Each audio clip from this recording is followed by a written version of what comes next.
What's up, guys? I was just admiring an old poster from a time where Slipknot sounded a little bit different. And here we are now in October of 2014. And they have actually went back in time, if that's possible, with their new album, Volume 5, The Gray Chapter, named after the late, great Paul Gray. R.I.P, buddy. One of the most underrated bass players, and apparently, according to everyone that knew him, one of the most underrated people. But, drug addiction's a motherfucker. So, I hate that he had to go that way. But, I just got the album. Then I can't think of any other way to honor his memory than to make an album of this caliber. Paul lived and breathed Slipknot. He loved it. And, he wrote most of the music, most of the songs that we all still love today. Paul had his hand in basically all of it. So, this was the first album without Paul, obviously, and the first one without Joey. And, that was another bad situation. So, what are you going to do? Bands break up. If you got 9 dudes in a band, shit's going to go down. So, all the best to Joey. But, we'll get to that shit in a minute. But it's called Volume 5, The Gray Chapter. I love looking at that poster. It brings back memories, to the Volume 3 days, when they were at the top of the world. And a lot of people hated Volume 3. I liked it. Until now, it was my second favorite Slipknot album. After the first, a lot of people love Iowa, and I like Iowa. But I think it was missing something. The first album, in my mind, for what it did for the metal world, nothing can ever top that. But this one is motherfucking close.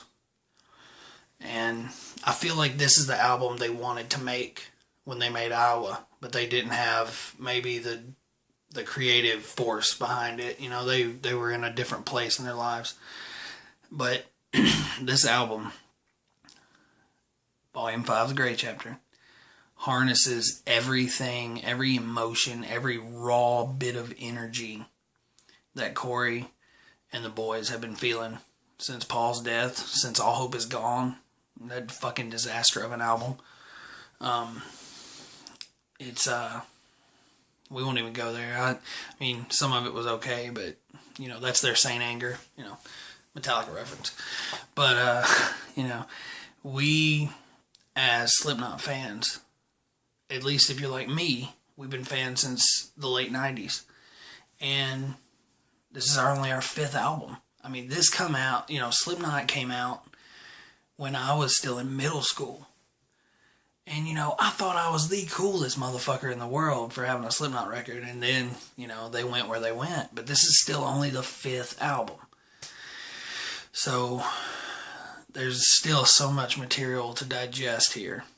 But just looking at that poster, man, it just, it brings back a lot of memories. Because at one point, Slipknot was, the band that everyone wished they probably could be. They spawned tons of other bands that, were copycats. And that never reached the success of Slipknot, obviously. I'm not just talking about Mushroom Head. I'm not starting that fucking debate. Mushroom Head's badass. I love me some Mushroom Head too. But with this album, it has 14 tracks. And if you get the bonus track, it has 16 tracks. The bonus disc, it has 16 tracks. And it just feels so focused. It feels so heavy. Even the acoustic songs on here feel heavy. And I think it's because of the subject matter. It's dealing a lot with drugs. a lot with just, the blame of, even sometimes they're blaming Paul for what he did, for taking him away from them. And, I love that. I mean, music is the ultimate therapy. It's my therapy. I write when I need to. I write when I need to get stuff out. And, Corey's the same way. And these guys had to make this record. And it is amazing. I'm not just saying that. This is the album of the year. I don't care what else comes out. No record will be able to harness what these guys put in these 14 to 16 tracks. And, it starts off with XIX, and it's a very kind of somber little start, but you can tell a storm's coming. And then it kicks into Sarcastrophe and AOV. And I mean, I've not heard two songs back to back from Slipknot that powerful since Iowa, and that good since the first record. AOV is probably my favorite song right now. It's tied with that and Lech. But, after that you get the single, The Devil and I, and Kill Pop, which could probably be the next single. And it deals with a lot of cool subject matter. I'm not going to give a lot away here. But, it's talking about drugs and a girl that's ruining her life with drugs also. And, then it goes into Skeptic, which is basically a song completely, honestly, about Paul. The lyrics are very brutally honest, and it's just a great song. Lech is one of the heavier songs they've done in a while. And, it's right up there tied with AOV as my favorite song on this record. I love it. They're even, they're incorporating all the sampling and the scratch work from Sid again. And, it sounds like Slipknot. It sounds like a completely different monster, like they're supposed to. And they've always done that. But they've kind of lost it on the last two records, And Volume 3 is still great. I'll stand by that forever. But that is their most radio-friendly, Stone Sour sounding album. And they tried to get hard again with All Hope Is Gone, and that just turned into a big mess. But, these first 7 songs just smack you in the face and announce to the world that, hey, Slipknot's back. And then it goes into Goodbye, which could have very easily been at the end of the CD. But they put it right in the middle, which I think was genius. And it's just it's a goodbye song to Paul Gray about where they were and what they went through. It's wonderful. But then, the energy kicks right back up with Nomadic, which is right there with Lech and AOV for me. I mean, just such a good song. It's so Slipknot. And the one that kills the least, it starts off with a lot of atmospheric stuff and then gets heavy in the end, and then it goes into Custer. I mean, it's just relentless. Custer, another heavy, good song. And Be Prepared for Hell is a little interlude with some stuff going on, some electronic stuff going on. It's, it's good too. I mean, it's dark and heavy too, And then, the Negative One, which was the first song most of us all heard, and we all know about that song. It's just in your face, and probably about Joey Jordison, which I really think AOV is about Jordison as well, if you read some of those lyrics. And then, the CD ends with track 14, If Rain Is What You Want. And it is a very slow song at the beginning, and then it kicks up the intensity and smacks you in the face and lets you know that Slipknot's never going away. I think as long as these guys have a breath in them, they will be here. And if you got the bonus tracks, the first one's called Override, and the second one's called The Burden. And they're good songs as well. They could have easily fit on the album. And, I really think these guys were in a good headspace. I think Joey maybe had to go because, I think there's a lot we don't know about what was going on within the band. And, there's Stone Sour drama with Jim Root getting kicked out. But, I think they took everything and just shoved it under a rug and banged out this album. And, which leads me to the 2 new members. who are secret, but not secret. Alessandro V-Man Venturella. I'm hoping I got his name right. That's who is supposedly the bassist, and he holds it down on this record. He's got a good sound to his bass. They really did well. You know, I was afraid they would do kind of what Metallica did with Riot and Justice for All, and kind of take the bass out of the record completely. But you know, it's there. It's powerful. He's playing his ass off, and the drummer, who is apparently Jay Weinberg, can kill it. I mean, they didn't go the route that Avenged Sevenfold went after Rev passed. They, you know, the new Avenged Sevenfold record has very simplistic drums. You know, the Rev would have probably been bored playing on the new Avenged Sevenfold record. I love it, but the drums are boring. This record, he's playing shit that Joey would have been playing. He can hang with Joey. He can play all the Slipknot songs. And if it is Jay Weinberg, I'm telling you, if you're ever going to see this, you did a hell of a job, man. This is some of the best drumming on a Slipknot record that I've ever heard. And a lot of people are going to be, you know, just stuck in their ways with Joey. But this guy has the chops. He can play the fucking drums. And it's just so powerful. I mean, there's some of the most powerful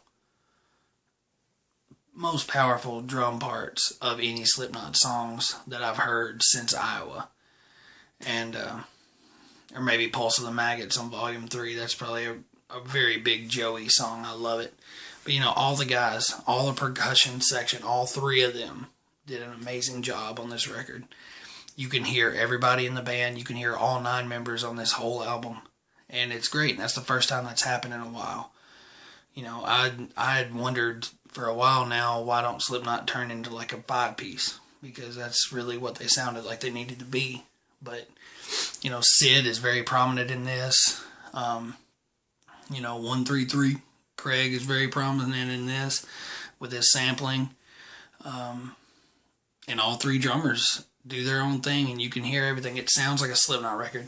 I've always said that Slipknot, when they're at their best, if you're listening to them in your car, they can make you think your fucking car is breaking down. And that's what this record does. It makes sounds that you don't normally hear in a heavy metal record. And that's what I want when I listen to Slipknot. And this is why they have been one of my favorite bands since 1998, 99. And, you know, I really believe they're just going to get stronger. You know, I went through and I was going to put stars next to all the songs I love on here. And it turned out to be 10 of the songs that I just absolutely love. And the other 4 or 6, if you have the 2 bonus tracks, are songs that I really like. So, I mean, I haven't had that happen with a Slipknot record since the first one. So, that means to me that, you know, I'm a person that can put my hatred aside for things. I evolve with bands, so maybe I have a different outlook than some of you. But what they did on this record is, it's like Iowa was married to Volume 3, and they had sex and had a baby. And that's Volume 5, The Gray Chapter. I think Paul Gray would be very honored and very happy with this record. They did him justice. The band is still there. You know, some of them have new masks. They're going on tour again. The world of metal feels a lot more complete when Slipknot is going, in my eyes. And it's just my opinion. All this is my opinion. I love Slipknot. A lot of people hate them, and a lot of people love to hate them. And, you know, it would take a very cynical motherfucker, if you were ever a Slipknot fan, to listen to this record and just completely trash it. You know, you are not a Slipknot fan if you don't like this, because they've done everything and more that I, as a longtime fan, could ever want. And, you know, I don't speak for you, and that's fine, but, you know, they gave me what I wanted. And if you're listening to this review and watching this review and you haven't heard it, go check it out, man. Just form your own opinion. Listen to it for yourself. Listen to it with an open mind. You know, if you were that diehard of a Joey Jordison fan, then you're probably going to hate it because you'll find something that's wrong with it. But to the open-minded music fans like me out there, pop this record in and jam, dude, because it is the heaviest, most honest piece of music that has come out of the saturated, fucking sellout music industry. This is the most heavy, honest record that's come out in a long ass time. So go get it. I've rambled for almost 16 fucking minutes here, but I could talk about it all night because this record is the album of the year. Slipknot is back, and they're not going anywhere. And, you know, fuck off to the haters. I'm going to be listening to this badass new record. So, guys, check it out. Volume 5, The Gray Chapter. 14 amazing tracks that I have been craving as a Slipknot fan for over half my life. So, it's badass. That's all I can say. Check it out. I give it 2 thumbs way up. You know, like, share, subscribe. I don't normally ramble this much if this is your first video, but this one deserved it. You know, 16 tracks, 16 minutes. So, alright guys, Slipknot, Volume 5, Gray Chapter. Go check it out. Thanks for watching. Like, share, subscribe. Appreciate it, guys.